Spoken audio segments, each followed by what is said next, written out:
Volvo V40 Cross Country 2016 Review.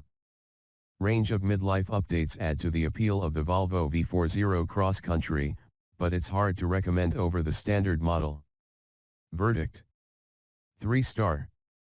The Volvo V40 Cross Country remains good to drive and cheap to run, and it's all the more appealing thanks to this round of midlife updates.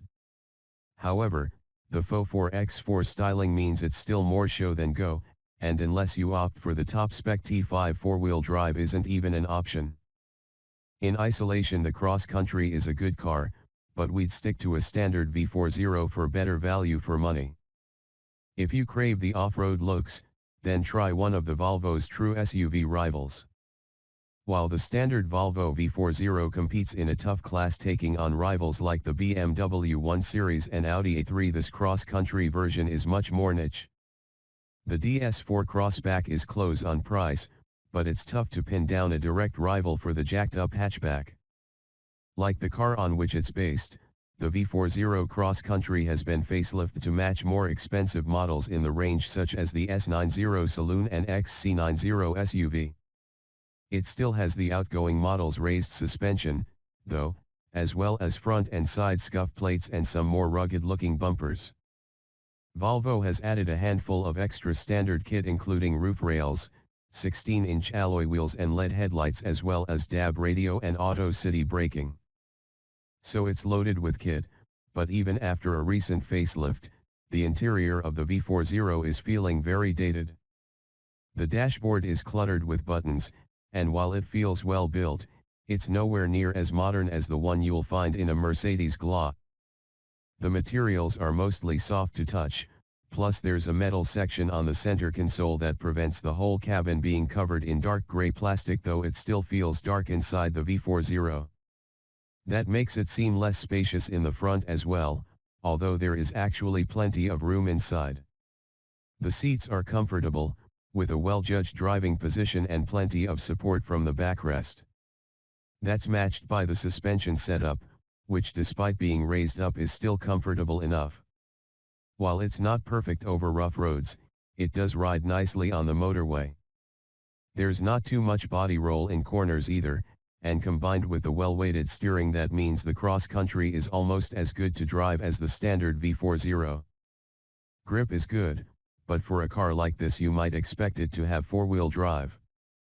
That's only available on top-spec T5 petrol models, and while it's not really necessary in the UK, it does make you wonder why the Cross Country exists at all. As a result, the taller suspension isn't likely to help with any serious off-roading. You might find driving through a muddy field more bearable, or navigating a gravel track easier, but the V40 Cross Country isn't an off-roader. The manual gearbox has a satisfying shift, which makes changing gear enjoyable.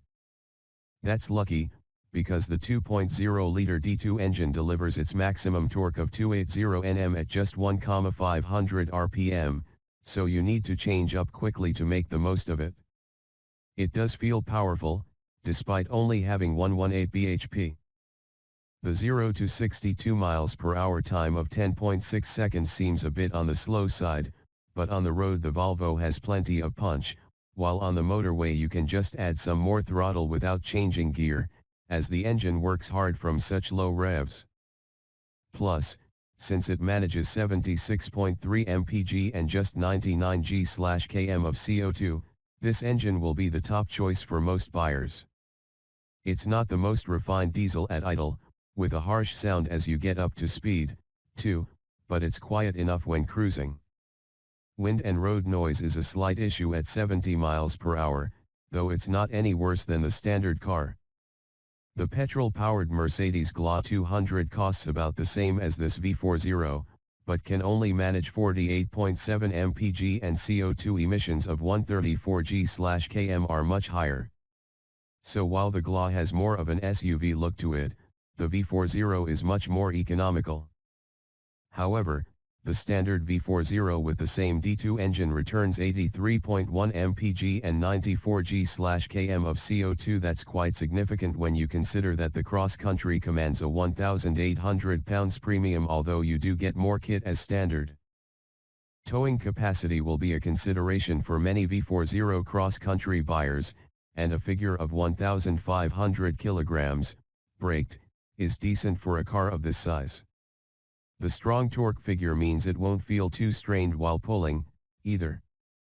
There's a decent amount of space in the back for passengers, although legroom is tight behind a taller driver.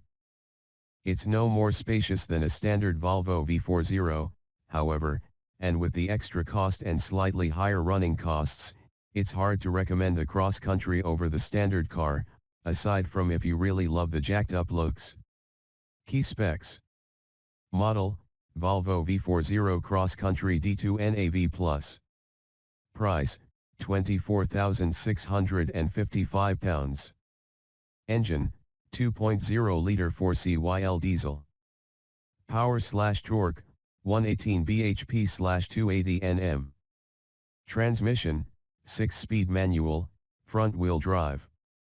0 to 62 miles per hour, 10.6 seconds. Top speed, 118 miles per hour. Economy/CO2, 76.3 mpg/99 g/km. On sale, now.